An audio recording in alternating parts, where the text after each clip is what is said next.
आपण खरंच स्वतंत्र भारतात राहतो का? आपला देश 15 ऑगस्ट 1947 ला स्वतंत्र झालाय, पण आपण खरंच स्वतंत्र आहोत का हा प्रश्न पडलाय.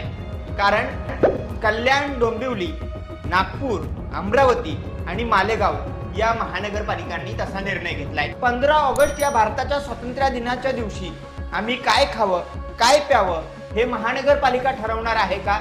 तुम्ही स्वातंत्र्य दिनी मांसाहार करता की नाही यावर आता तुम्ही देशभक्त आहात की नाही आहात हे ठरवलं जाणार आहे. एकीकडे कल्याण, डोंबिवलीतील रस्त्यांची दुर्दशा, वाढती बेरोजगारी, ट्रॅफिक, प्रदूषण आणि स्वच्छ पाण्याचा असणारा अभाव यासारख्या मूलभूत समस्या आजही कायम आहेत. या सगळ्या समस्यांना बगल देऊन महानगरपालिकांना मांस विक्री बंदीचा निर्णय महत्वाचा वाटतो. स्वातंत्र्य दिनी मांस विक्री बंदी करून अशी कोणती मोठी क्रांती महानगरपालिका घडवणार आहेत हा प्रश्न आता जनसामान्यांनी विचारणं गरजेचं आहे. सामान्य माणसाच्या जगण्याचे असंख्य प्रश्न आहेत, त्यांच्यावर बोलायला महानगरपालिकांना वेळ नाही, पण लोकांनी काय खायचं यावर लगेच निर्णय घेतला जातो. एका बाजूला आपण विश्वगुरु होण्याच्या गप्पा मारतो आणि दुसऱ्या बाजूला ज्या दिवशी आपण स्वतंत्र झालो त्याच दिवशी आपल्या जेवणावरती बंधनं लादली जातात. म्हणजे आपण नक्की स्वतंत्र आहोत का हा प्रश्न विचारणं गरजेचं आहे.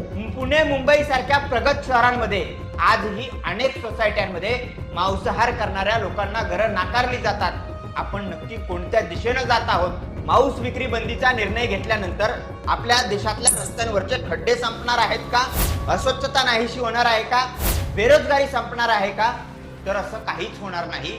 मग हा निर्णय महानगरपालिकांना का घ्यावासा वाटतो? तर सध्या स्वयंघोषित देशभक्तांची एक टोळी फोफावलेली आहे. ही टोळी उघडपणे कोण देशभक्त आणि कोण देशद्रोही याचे सर्टिफिकेट वाटत फिरते. त्यांच्या विरोधात कोणी बोललं की लगेच त्याला देशद्रोही ठरवलं जातं. 15 ऑगस्टच्या दिवशी जर तुम्ही मांस खाल्लं तर तुम्ही देशभक्त नसणार आहात का हा प्रश्न आहे.